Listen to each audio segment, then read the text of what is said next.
វាជាថ្ងៃទី5ខែមីនាឆ្នាំ1944នៅក្នុងនាវាមួយទឹក U-boat ដ៏ចង្អៀតមួយកាពីតែន Gerhard Seehausen កំពុងតែតាមប្រមាញ់ជនរងគ្រោះរបស់គាត់បាញ់នាវាដឹកទំនិញបានផ្ទុះឡើងជាភ្នក់ភ្លើងយ៉ាងសន្ធោសន្ធៅ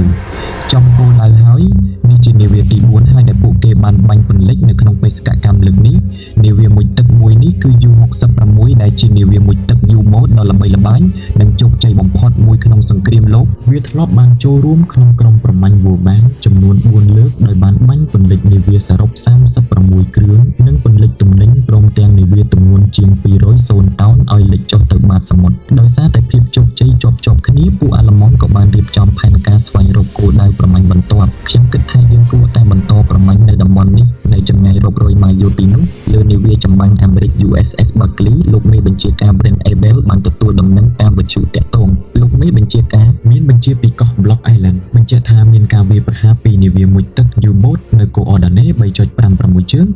7.36 កើតក្រុមការងារយើងត្រូវបានបញ្ជាឲ្យទៅបោសសម្អាតតំបន់នោះឆ្លើយតបទៅវិញថាយើងទទួលបញ្ជាហើយបើកម៉ាស៊ីនពេញទំហំតម្រង់ទិសទៅ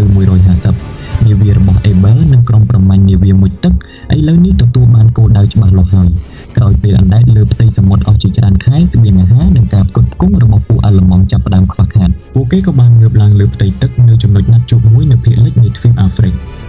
កាពីតែន Seehausen ឈររងចាំយ៉ាងអន្ទះសារនៅលើប៉មបញ្ជានៅតែគ្មានដំណឹងទៀតអ្នកសង្កេតការណ៍មិនទាន់ឃើញអ្វីទេលោកមេបញ្ជាការពួកវាយឺតពេលហើយពេលនេះ U-66 កំពុងតែស្ថិតនៅតែលតោលតែម្នាក់ឯងប្រេងឥន្ធនៈនិងគ្រាប់តពីដូក៏ជិតអស់ថែមទាំងត្រូវរត់គេចពីការល្បាតយ៉ាងក្រាស់ក្រែលរបស់អាមេរិកទាំងលើអាកាសនិងលើផ្ទៃទឹកទៀតផងពួកគេបានរក្សាវងមូលដើម្បីរងចាំនាវាស្បៀងមកដល់ប៉ុន្តែនៅតែគ្មានស្រមោលខណៈពេលដែលអ្នកសង្កេតការណ៍កំពុងយកកែវយឺតមើលទៅជើងមេឃដែលគ្មានសង្ឃឹមស្រាប់តែសំឡេងមួយបានលាន់ឮឡើងមកពេលកលេចមើលទៅលើមេឃគាត់បានប្រទះឃើញប្រភពគ្រោះថ្នាក់ដែលពួកគេខ្លាចបំផុតប្រយ័ត្នយន្តចម្បាំងបោះគ្រាប់បែកប្រមូលកម្លាំងចូលទីតាំងចម្បាំងត្រៀមប្រយុទ្ធ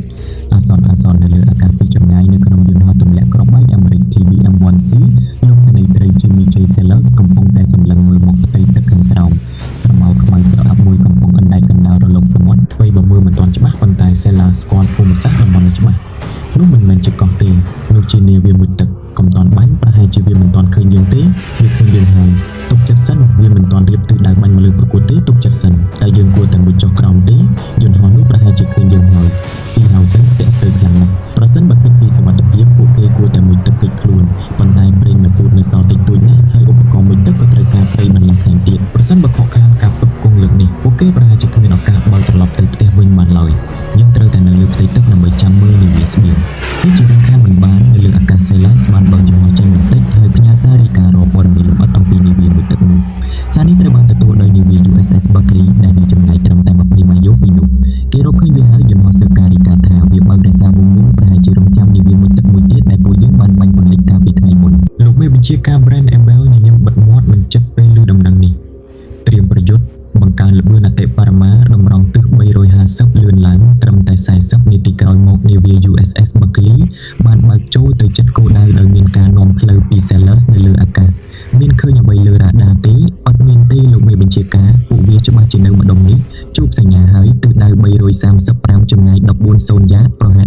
12.8 គីឡូម៉ែត្រ Abel សម្លឹងមើលទៅផ្ទៃសមុទ្រប៉ុន្តែឃើញតែភាពងងឹតសូន្យឈឹងបើទោះជាមើលមិនឃើញធ្វើម៉េចនឹងអាចបាញ់ចំវាបានគាត់ក៏ទម្លាក់កែវយឺតចុះហើយសម្លឹងទៅទិសខាងលិចព្រះច័ន្ទកំពុងតែរះធំនិងទាបត្រឹមជើងមេឃចាំពលឺផ្លេកលើផ្ទៃរលកយ៉ាងស្អាតភ្លាមនោះគាត់ក៏នឹកឃើញគំនិតមួយតម្រង់ទិស340ធ្វើម៉េចឲ្យនាវាមួយទឹកនោះស្ថិតនៅខាងលិចនាវាយើងចំណែកនៅលើនាវាមួយទឹក U-boat វិញអ្នកសង្កេតការណ៍អាល្លឺម៉ង់ក៏ចាប់ផ្ដើមក្រឡេកឃើញនាវាមួយពីចម្ងាយមាននាវានៅទិសខាងត្បូងនាវាអ្វីមើលមិនច្បាស់ទេងងឹតពេកតែយើងគួរផ្ញើសញ្ញាសួរគេទេកុំអីបើជាអាមេរិកយើងគ្មានសមត្ថភាពតដៃទេពេលនេះប្រុងប្រយ័ត្នខ្ពស់ស្ងាត់ស្ងៀមបិទវិទ្យុតាក់ទងប្រើតែសូណាស្ដាប់សំឡេងស៊ីមសូណាបានហើយនាវាទាំងពីរនៅតែបន្តបើកចូលចិត្តគ្នាទៅ Abel សម្លឹងមើលផ្ទៃទឹកមិនភ្លេចភ្នែករហូតទាល់តែមើលឃើញស្រមោលនាវាមួយទឹកអណ្ដែតលើរលកយ៉ាងព្រាលប៉ុន្តែទោះជាយ៉ាងណាគាត់នៅតែបញ្ជាឲ្យទុកចិត្តមិនទាន់បាញ់នៅឡើយខណៈនោះដែរនៅលើនាវា U-66 ពួកអាល្លឺម៉ង់មើលឃើញនាវាចម្លែកនោះបើកចូលមកកាន់តែជិតមែនទែនពួកវាម៉ាសាយច្បាស់ជាឃើញយើងហើយបាញ់កំជ្រួចសញ្ញាសួរអត្តសញ្ញាណគ្មានការឆ្លើយតបទេលោកមេបញ្ជាការអ្នកគ្រប់គ្នានៅលើនាវាស្រពោនចិត្តនិងព្រឹកក្បាលព្រឹតច្បាស់ណាស់នាវានោះមិនមែនជាមិត្តភក្តិឡើយតម្រង់ទិស10ត្រៀមកំជ្រួចតពីដូខាងកន្ទុយ បានលោកមេបញ្ជាការតើយើងមុជទឹកបានទេដោយសារស៊ូប៉ាប់យើងកកស្ទះត្រូវប្រយ័ត្នខ្លាំងហើយត្រូវចំណាយពេលរហូតដល់15នាទីអញ្ចឹងរំលងវាចោលទៅឲ្យកងកម្លាំងកាន់កំភ្លើងឲ្យជាប់ថ្មីបើដឹងថាជាស្ថានភាពអាសន្នប៉ុន្តែពួកគេបដិញ្ញាតស៊ូដល់ទីបញ្ចប់សម្លេងអាសន្នបានលាន់លឺរំពងពេញនាវាមុជទឹកជម្រៅខាងក្នុងនាវាគ្រាប់តពីដូទំហំ21អ៊ីងត្រូវបានបញ្ចូលនឹងតម្រង់គោលដៅរួចរាល់បាញ់ត្រឡប់មកនាវា USS Buckley វិញលោកមេបញ្ជាការ Abel ចាប់ផ្ដើមមើលឃើញគោលដៅដ៏លំបាករបស់គាត់បើកចូលមកចំចរន្តពន្លឺព្រះច័ន្ទស្រមោលខ្មោចដែលមើលមិនឃើញមុននេះឥឡូវនេះលេចចេញច្បាស់ដូចថ្ងៃតម្រង់ទិស260ស្ទង់ចម្ងាយបាទលោកមេបញ្ជាការអ្នកកាន់ចង្កូតបានបត់ឆ្វេងយ៉ាងខ្លាំងដោយតម្រង់ក្បាលនាវាចម្បាំងសម្ដៅទៅរកសត្រូវផ្ទាល់ប៉ុន្តែគ្មាននរណាម្នាក់នៅលើប៉មបញ្ជាដឹងទេថានៅខាងក្រៅមានគ្រាប់តពីដូមួយគ្រាប់បានរត់ផ្ទុយផ្លូវចំទីតាំងដែលនាវានឹងត្រូវនៅប្រសិនបើវាមិនបានបដូរទិសដៅភ្លាមៗនោះទេគ្រាប់តពីដូខុសគោលដៅហើយបើការបាញ់ប្រហារគ្រប់កំភ្លើងទាំងអស់ពន្លឺភ្លើងកំភ្លើងបានភ្លឺភ្លេចចេញពីនាវាមួយទឹកសត្រូវគ្រាប់កំភ្លើងបានហត់តម្រង់មកកាន់នាវាអាមេរិកដោយមិនបានឲ្យបង្អង់យូរលោកមេបញ្ជាការ Abel បានស្រែកបញ្ជាបានដើម្បីបញ្ចេញកម្លាំងកំភ្លើងរបស់ខ្លួនវិញកំភ្លើងធំទំហំ20មីលីម៉ែត្រ40មីលីម៉ែត្រនិង3អ៊ីងបានបាញ់ចេញព្រមគ្នាតែម្ដងបង្កើតបានជាព្យុះគ្រាប់ដែកបាញ់ស្រោចទៅលើពួកអាឡឺម៉ង់ដោយសារមានពន្លឺព្រះច័ន្ទជំនួយនិងការត្រៀមខ្លួនជាស្រេចការបាញ់របស់ពួកគេគឺចំគោលដៅតែម្ដងគ្រាប់កំភ្លើងបានបាញ់មកចំកម្រាលផ្ទៃ U66 ពេញបំបញ្ជារបស់ Seehausen ត្រូវរងការវាយប្រហារយ៉ាងខ្លាំងប៉ុន្តែក្រោះការពារនៅតែអាចទប់ទល់បានយើងត្រូវគ្រាប់ហើយរាយការណ៍ការខូចខាតមកខ្ញុំហើយបន្តបាញ់តទៅទៀតនេះលើអាកាស Sellers បានផ្ញើសាររាយការណ៍បច្ចុប្បន្នភាពនៃសមរភូមិទៅកាន់ក្រុមចម្បាំង Buckley ចាប់ផ្ដើមបាញ់ហើយនាវាមួយទឹកកំពុងបាញ់តបតវិ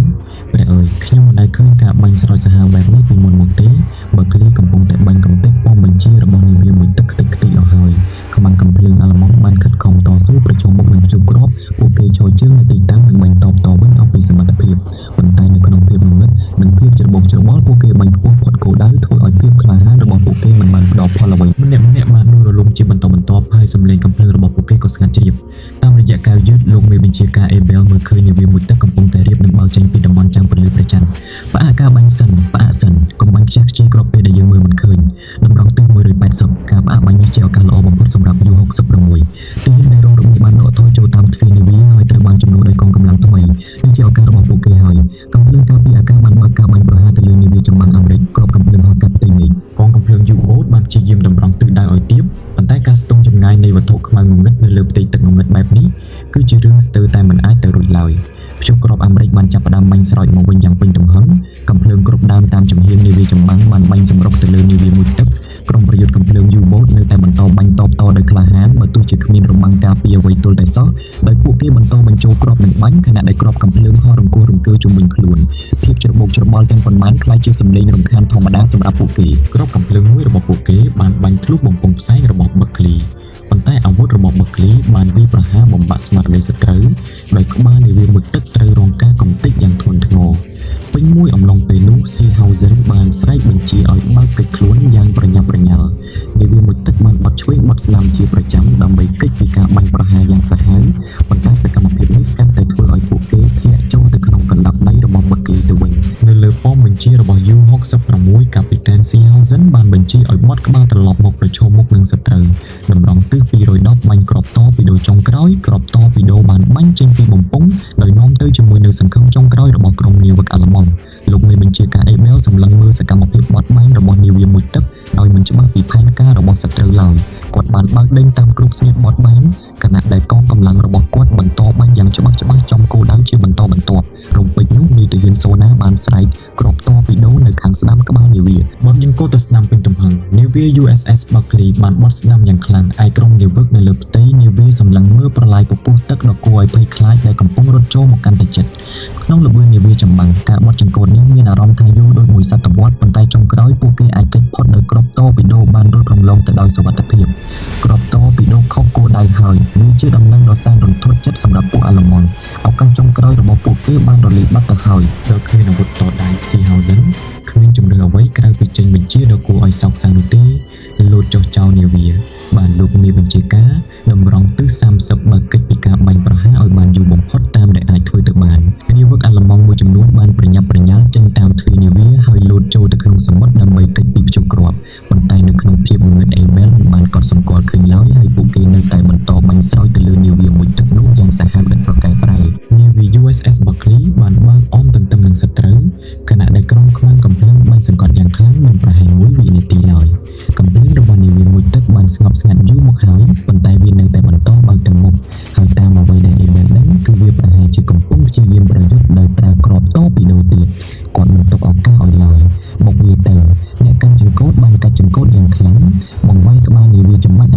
សម្ដៅទៅរកនាវាមួយទឹកយូបូតត្រង់តែម្ដង នៅលើនាវាមួយទឹកក្រុមនាវិកដែលកំពុងរត់គេចខ្លួនមានការភ្ញាក់ផ្អើលយ៉ាងខ្លាំងនៅពេលឃើញនាវាទម្ងន់មួយ400តោនកំពុងបើកបុកសម្ដៅមកលើពួកគេបើកគេចលឿនបត់ទៅស្ដាំទាំងអស់គ្នាប៉ុន្តែវាហួសពេលទៅហើយនាវាចម្បាំងអាមេរិកបានបុកទង្គិចយ៉ាងខ្លាំងទៅលើនាវាមួយទឹកហើយគៀបជាប់ពីលើខ្នងនាវានោះភ្លាមៗនោះក្រុមទាហានអាល្លឺម៉ង់បានវាចេញពីទ្វារនាវាដែលដើមឡើយបំរុងលោតចុះទឹកតាមបញ្ជាប៉ុន្តែស្រាប់តែភ្ញាក់ផ្អើលយ៉ាងខ្លាំងនៅពេលឃើញនាវាបឹកលីមកនៅពីលើខ្នងនាវាមួយទឹករបស់ខ្លួនបែបនេះដោយគ្មានបញ្ជាឬផែនការអ្វីឡើយទាហានអាល្លឺម៉ង់ជាង10នាក់បានដកអាវុធផ្ទាល់ខ្លួនចេញមកហើយសម្រេចចិត្តបាញ់ប្រហារទៅលើក្រុមនាវិកបឹកលីអេប៊ែលដឹងភ្លាមៗពីគ្រោះថ្នាក់ដែលពួកគេកំពុងជួបប្រទះគាត់ក៏បានស្រែកបញ្ជាពាក្យមួយឃ្លាដែលខកខានប្រជិតមួយសតវត្សមកហើយត្រៀមវាយបោកកំទេចសត្រូវដែលឡើងលើនាវាបន្តិចក្រោយមកទាហានអាល្លឺម៉ង់បានចាប់ផ្ដើមលោតឡើងលើផ្ទៃនាវាបឹកលីពួកអាមេរិកបានបាញ់តបតវិញភ្លាមៗដោយប្រើអាវុធខ្លីផ្ទាល់ខ្លួនដោយបាញ់ប្រហារទៅលើក្រុមទាហានអាល្លឺម៉ង់ដែលកំពុងតោងឡើងទាហានអាល្លឺម៉ង់ជាង10នាក់អាចផ្លាប់ផុតរបងនាវាធ្វើឲ្យការប្រយុទ្ធគ្នាដៃផ្ទាល់បានផ្ទុះឡើងយ៉ាងសាហាវនៅលើផ្ទៃនាវាគ្រប់យ៉ាងចាប់តាំងពីសមរគ្រាប់កំភ្លើងរហូតដល់ការកាហ្វេក្តៅរបស់នាយទាហានត្រូវបានយកមកធ្វើជាអាវុធទាំងអស់ដោយយកទៅវាយនិងគប់ចំក្បាលនាវិកសត្រូវបណ្ដាលឲ្យពួកគេដួលរញ៉េរញ៉ៃនិងថយក្រោយវិញស្ថានភាពច្របូកច្របល់ជាខ្លាំងដោយមើលឃើញស្ថានភាពកាន់តែអាក្រក់ទៅអាក្រក់លោកមេបញ្ជាការអេប៊ែលគ្មានជំរឿអ្វីក្រៅពីថយក្រោយពេញទំហឹងនាវា USS Buckley ក៏ចាប់ផ្ដើមរអិលថយក្រោយលើខ្នងនាវាមួយទឹកដោយបង្កើតជាសំឡេងកកិតឬសន្ធឹកគួរឲ្យខ្លាចទាហានអាល្លឺម៉ង់ដែលកំពុងតោងជំហាននាវា Buckley ត្រូវបង្ខំចិត្តជ្រើសរើសរវាងការលោតត្រឡប់ទៅលើ U-66 វិញឬសុខចិត្តទុកឲ្យគេចាប់ខ្លួននៅលើនាវាសត្រូវនាវិកអាមេរិកម្នាក់ដែលមិនស្គាល់ឈ្មោះបានយកគ្រាប់បែកដៃមកហើយបោះបាច់ចូលទៅក្នុងនាវាមួយទឹកនោះព្រះអើយបន្តិចក្រោយមកការផ្ទុះយ៉ាងសន្ធោសន្ធៅបានផ្ទុះឡើងកណ្ដាលផ្ទៃសមុទ្រហើយអ្វីៗគ្រប់យ៉ាងក៏ប្រែជាស្ងាត់ជ្រាបនាវា USS Buckley បានបើកក្រឡឹងជុំវិញតំបន់នោះអស់ជាច្រើនម៉ោងហើយបានជួយសង្គ្រោះអ្នករស់រានមានជីវិតចំនួន36នាក់ក្នុងចំណោមនាវិក U-boat ទាំង62នាក់ដែលភាគច្រើនបានហោះចេញមកក្រៅកំឡុងពេលប្រយុទ្ធគ្នាហើយនាវា USS Buckley វិញមិនបានបាត់បង់ជីវិតនាវិកសូម្បីតែម្នាក់ឡើយហើយលោកមេបញ្ជាការ Abel ត្រូវបានបំពាក់មេដាយ Navy Cross សម្រាប់ភាពជាអ្នកដឹកនាំដ៏ឆ្នើមរបស់គាត់បានរស់រានមានជីវិតរហូតចប់សង្គ្រាមចំណែកកាពីតែន Gerhard Seehausen វិញមិនដែលត្រូវបានគេរកឃើញឡើយដោយគាត់បានលិចបាត់ទៅបាត់សមុទ្រជាមួយនាវារបស់គាត់មានអាយុទើបតែ26ឆ្នាំប៉ុណ្ណោះ